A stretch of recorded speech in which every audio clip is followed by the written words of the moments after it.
दोस्तों नमस्कार। आज रक्षाबंधन है और आप सभी को रक्षाबंधन की बहुत बहुत बधाई। और आज 9 अगस्त है।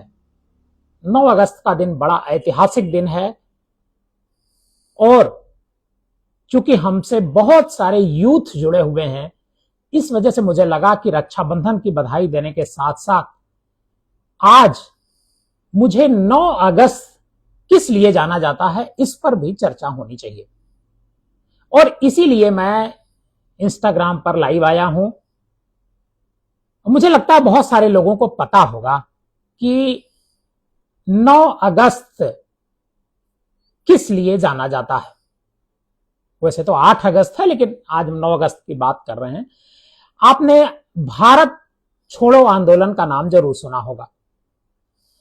8 अगस्त 1942 को भारत छोड़ो आंदोलन शुरू हुआ था और मुंबई वो जगह थी, मुंबई का ग्वालिया टैंक मैदान, जिसका नाम अब अगस्त क्रांति मैदान हो गया है।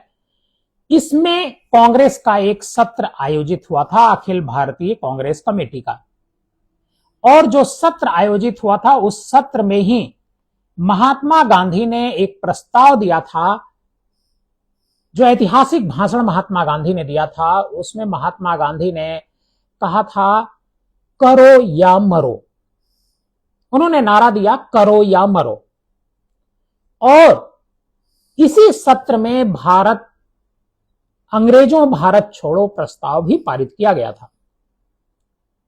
महात्मा गांधी का ऐतिहासिक भाषण हुआ था और महात्मा गांधी ने करो या मरो का नारा दिया था।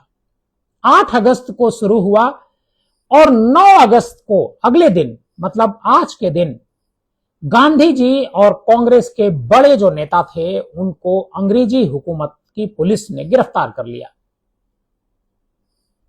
अब आप सोचिए कि जब कभी भी अंग्रेजों के खिलाफ कोई बात होती थी तो अंग्रेज तुरंत लोग जो आंदोलनकारी होते थे उनको गिरफ्तार कर लेते थे।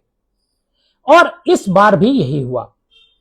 8 अगस्त को कांग्रेस की बैठक होती है और बैठक के बाद, बैठक में ही बल्कि तय किया जाता है, अंग्रेजों भारत छोड़ो का नारा दिया जाता है। करो या मरो का महात्मा गांधी नारा देते हैं और अगले ही दिन 9 अगस्त को गिरफ्तारी हो जाती है। और 9 अगस्त, जिसे हम क्रांति दिवस के रूप में मनाते हैं, अगस्त क्रांति दिवस के रूप में भारत का बच्चा बच्चा मनाता है।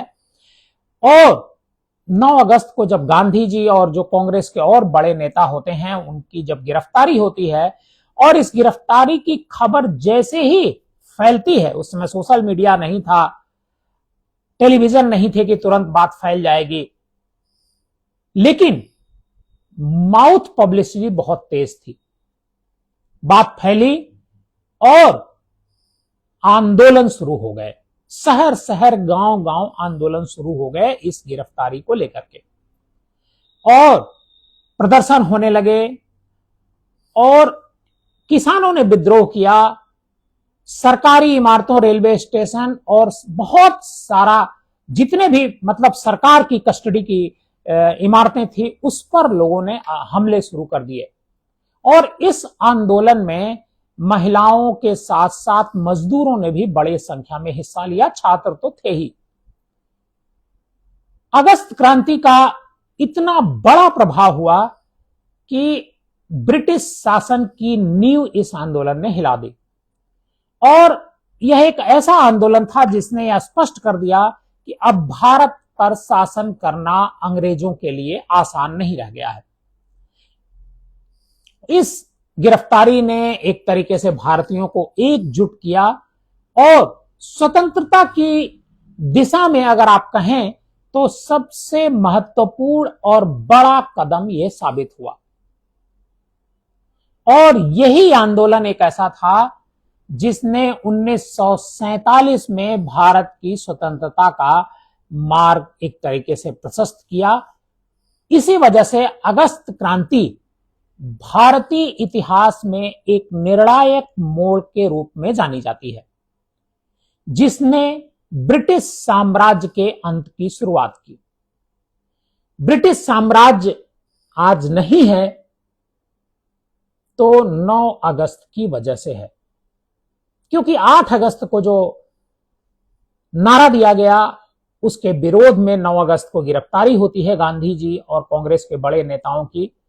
उसी के बाद जो आंदोलन शुरू होता है वही एक तरीके से 1947 में जो भारत हमारा आजाद होता है उसकी नींव रखता है। आज रक्षाबंधन के साथ साथ अगस्त क्रांति दिवस है और जो हमारे शहीद हैं आजादी का आंदोलन दिलाने में, उन शहीदों को हमारा नमन है। और आपको इन आंदोलनों से कुछ सीखना चाहिए। अगर कोई गलत करता है तो हमें आंदोलन के रास्ते पर जाना चाहिए, जिस तरीके से गांधी जी ने इतना बड़ा आंदोलन खड़ा किया। ब्रिटिश हुकूमत की चूल्हे हिला दी पूरी दुनिया में। जिस गांधी ने, उस गांधी को पूरी दुनिया आज नमन करती है।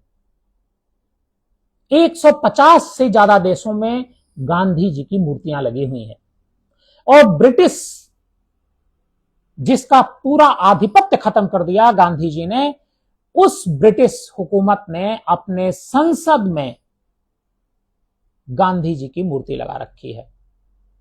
हमको गांधी जी से सीखना चाहिए।